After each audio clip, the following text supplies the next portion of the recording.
Olá pessoal, tudo bem com vocês? Minhas saudações e cumprimentos a todos e a todas aqui do canal Direito Tributário, mais uma vez, professor Lucas. Sejam muito bem-vindos e bem-vindas aqui à nossa próxima aula, que nós estamos continuando na nossa jornada aí grande sobre a classificação jurídica dos tributos dentro do nosso ordenamento jurídico, dentro da Constituição Federal. E nós estamos analisando, como vocês sabem, o artigo 153 da Constituição, que estabelecem os impostos federais. E agora vamos para o inciso 2, que trata a respeito do imposto de exportação. Nós já falamos sobre o imposto de importação previsto no inciso 1, e hoje nós vamos falar de uma segunda espécie de imposto federal, que é o imposto de exportação, tá bom? Mas antes da gente começar, pessoal, não se esqueçam de curtir o vídeo, compartilhar com seus colegas. Por favor, se inscrevam no canal. Acessem também o meu site proflucasdireitotributário.com.br, tudo junto mesmo, minúsculo, proflucasdireitotributário.com.br, para que vocês tenham acesso às minhas redes sociais e ao meu e-mail para tirarem as suas dúvidas. Mas claro, se quiserem tirar alguma dúvida, quiser algum esclarecimento ou apresentar alguma sugestão para o canal que é novo, que ainda estou aprendendo métodos de filmagem, por favor, deixe aqui os comentários aqui embaixo do vídeo e aí a gente vai estabelecendo esse contato muito importante entre mim e vocês. Tudo bem? Vamos lá?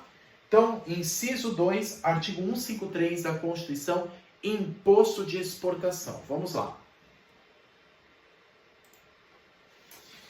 Algumas considerações iniciais, pessoal, quando a gente fala desse imposto federal.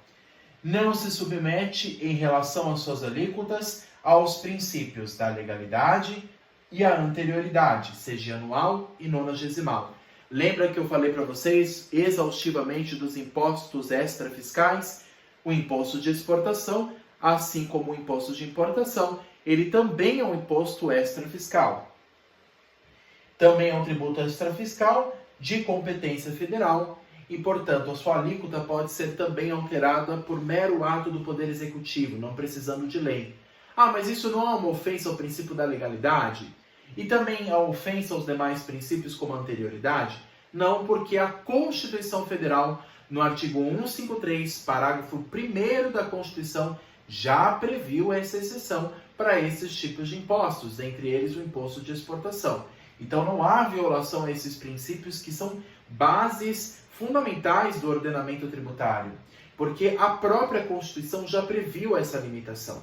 Então, há essa possibilidade. E por que o ato do Poder Executivo pode alterar uma alíquota, por exemplo, com facilidade? Porque lembra que os impostos extrafiscais, eles não têm finalidade meramente arrecadatória. Eles têm finalidade de fiscalização, de moldura de alguma atividade econômica. O imposto de importação, assim como o de exportação, também está nessa dinâmica. E ele acompanha também a política cambial, que é uma política que nós sabemos que também é dinâmica, né? O dólar pode estar 5 para 1 real, pode estar 6 para 1. Então, o mercado cambial é um mercado muito fluido. Então, para acompanhar essa dinâmica, existe essa possibilidade para que as alíquotas sejam modificadas apenas por mero ato do Poder Executivo, não necessitando de lei promulgada no Congresso para mudar. Até porque, se precisasse de lei, seria muito difícil, demoraria muito, né, para passar no Congresso e ser aprovado. Então, por mero ato do Poder Executivo, pode haver essa modificação da alíquota. A base de cálculo, lembrando, não se submete a essa exceção. A base de cálculo é apenas aquela estabelecida em lei. Agora, as alíquotas não, elas podem ser modificadas por mero ato do Poder Executivo. Bom, pessoal, mais uma vez aqui continuando a nossa análise sobre a regra matriz de incidência tributária, ou a chamada RMIT. Então, se vocês verem essa abreviação nas provas, por exemplo, é regra matriz de incidência tributária.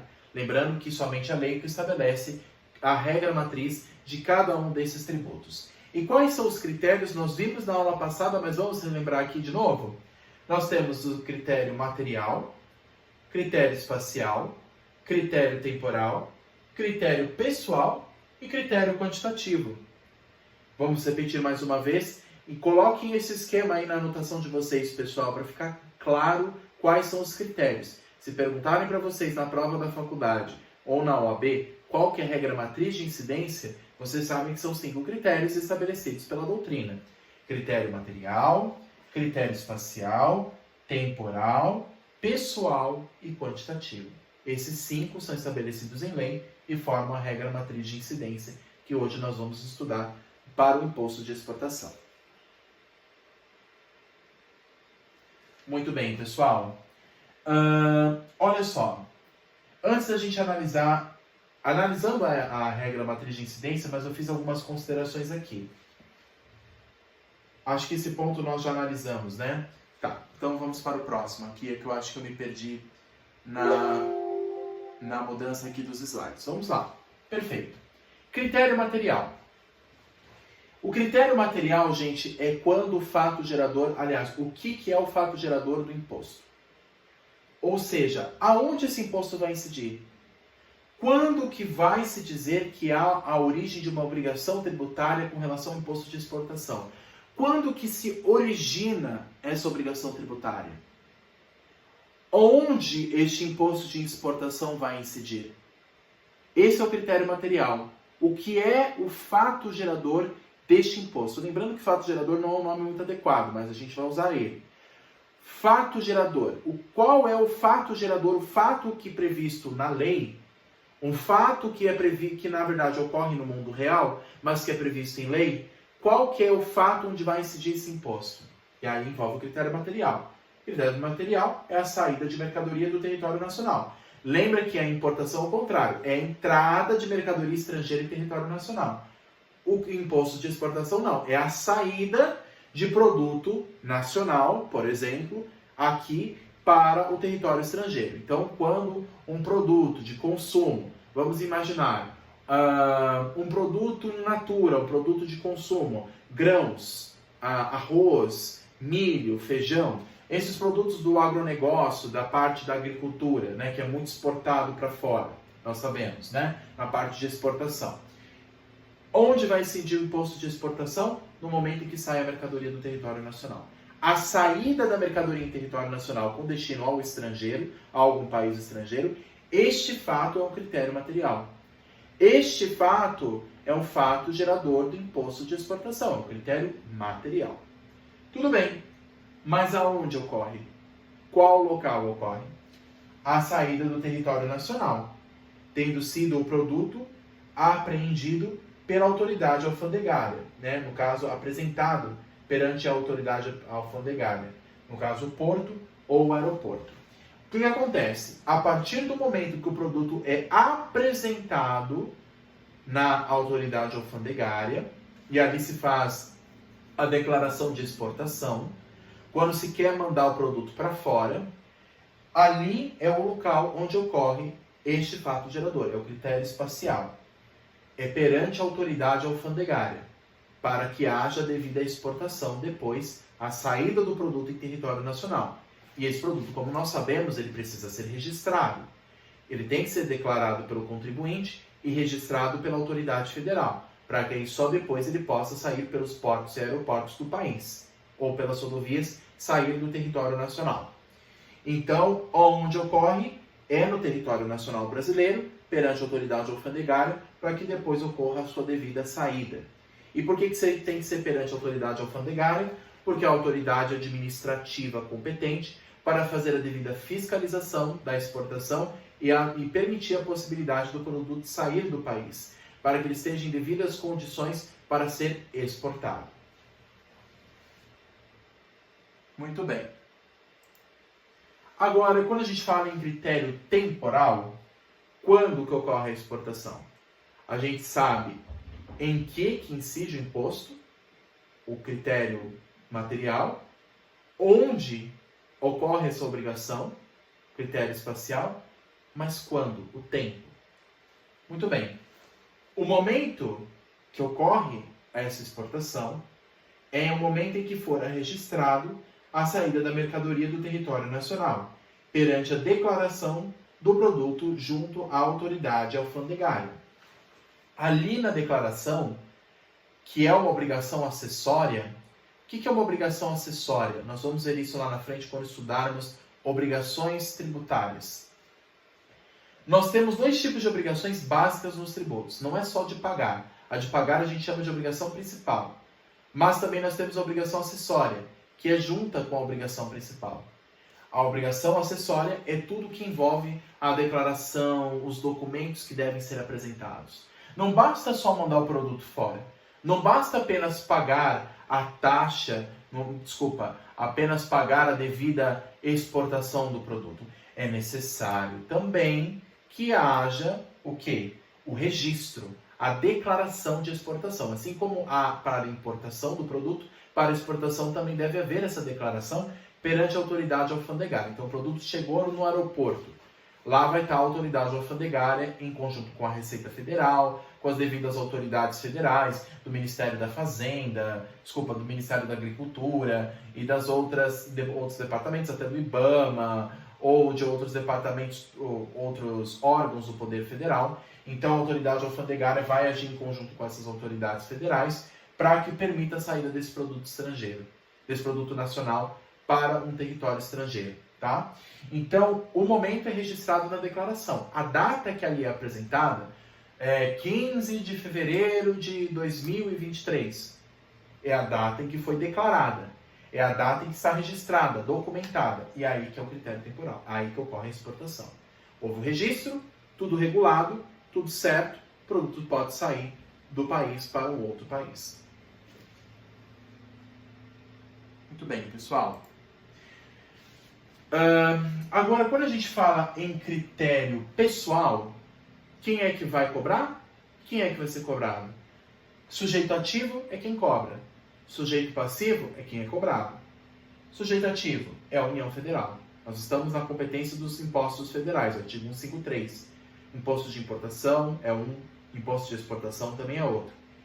Então, a União Federal, por meio de seu órgão, a RFB, a Receita Federal do Brasil, ela vai fazer a devida fiscalização da declaração e também a arrecadação do valor, no caso, do valor a ser pago para a devida exportação. O sujeito passivo, desculpa pessoal, aqui ficou meio espaçado, que na hora de digitar teve esse espaço aqui. Mas o que é o sujeito passivo?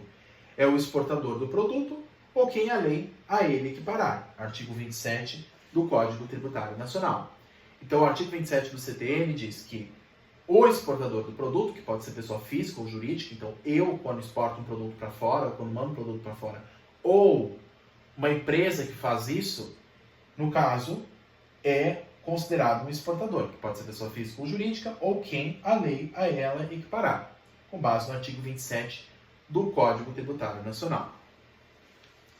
Agora, em relação ao critério quantitativo, pessoal, como é que a gente pode dizer o critério quantitativo? Aqui ficou bem extenso, porque o que eu fiz aqui, pessoal? Eu coloquei o artigo 24 do CTN, só que aqui eu acho que não está aparecendo muito bem a letra. Então vamos fazer o seguinte, eu vou ler aqui com vocês o artigo 24 do Código Tributário Nacional. É que aqui não está aparecendo muito bem aonde eu estou aparecendo, é que aqui não tem muito espaço, está meio turvo. Então vamos ler aqui, vamos entender um pouquinho em conjunto o que é o critério quantitativo. Lembra que nós temos a base de cálculo, que é o local, que é o valor em que vai incidir essa exportação, que geralmente é o valor do produto em si, e vezes a alíquota. Então, o critério quantitativo envolve a base de cálculo estabelecida em lei, vezes a alíquota que é estabelecida em lei, mas pode ser modificada por ato do Poder Executivo. Mais uma vez lembrando, não é a base de cálculo que é mudada por ato do Poder Executivo. Não é a base de cálculo que se encaixa como critério de extrafiscalidade. É a alíquota, tá bom? Isso tem que ficar claro pra gente. Então vamos lá. Imposto de exportação, artigo 24 do CTN, diz o seguinte, que é esse que eu coloquei aqui atrás. A base de cálculo do imposto é, inciso 1, quando a alíquota seja específica, a unidade de medida adotada pela lei tributária. Inciso 2, quando a alíquota seja ad valorem, o preço normal do produto ou seu similar alcançaria, em tempo da exportação, em uma venda em condições de livre concorrência. Lembra muito o que a gente viu no imposto de importação. Então, ele tem essa previsão do valor do produto em si, o preço normal do produto ou o seu similar, que alcançaria ao tempo da exportação em uma venda em condições de livre concorrência, em condições normais de concorrência. Aí o parágrafo único diz o seguinte, do artigo 24 do CTN. Para os efeitos do inciso 2, considera-se a entrada como efetuado no porto ou no lugar de saída do produto, deduzidos os tributos diretamente incidentes sobre a operação de exportação e nas vendas efetuadas a prazo superior aos correntes no mercado internacional, o custo do financiamento. Vamos repetir. Para os efeitos do inciso 2, considera-se a entrada como efetuada no porto ou lugar de saída do produto, por exemplo, um aeroporto ou rodovia, deduzidos os tributos diretamente incidentes sobre as operações de exportação e nas vendas efetuadas a prazo superior aos correntes no mercado internacional a custo do financiamento. E o artigo 25, pessoal, que eu acho importante considerar, eu acho que eu coloquei aqui para a gente ver, eu acho que a gente consegue ver melhor. O que diz o artigo 25 do CTN ao falar sobre a base de cálculo? A lei pode adotar como base de cálculo a parcela do valor ou do preço referidos no artigo anterior, excedentes de valor básico, fixado de acordo com os critérios dentro dos limites por ela estabelecidos. Tá? Então, o artigo 25 e 26 do CTN, pessoal, que vão estabelecer no caso, o que vai ser a base de cálculo, o valor em si do produto, o que vai ser considerado do produto, para que assim, com base nesse valor fixo, incida a determinada alíquota. E aí o artigo 26, ele complementa e diz o seguinte, pessoal: o Poder Executivo pode, nas condições e nos limites estabelecidos em lei, alterar as alíquotas ou as bases de cálculo do imposto, a fim de ajustá-lo ao objetivo da política cambial ou do comércio exterior. No caso, ele até colocou aqui de maneira equivocada, o CTN não é a base de cálculo que pode ser mudada.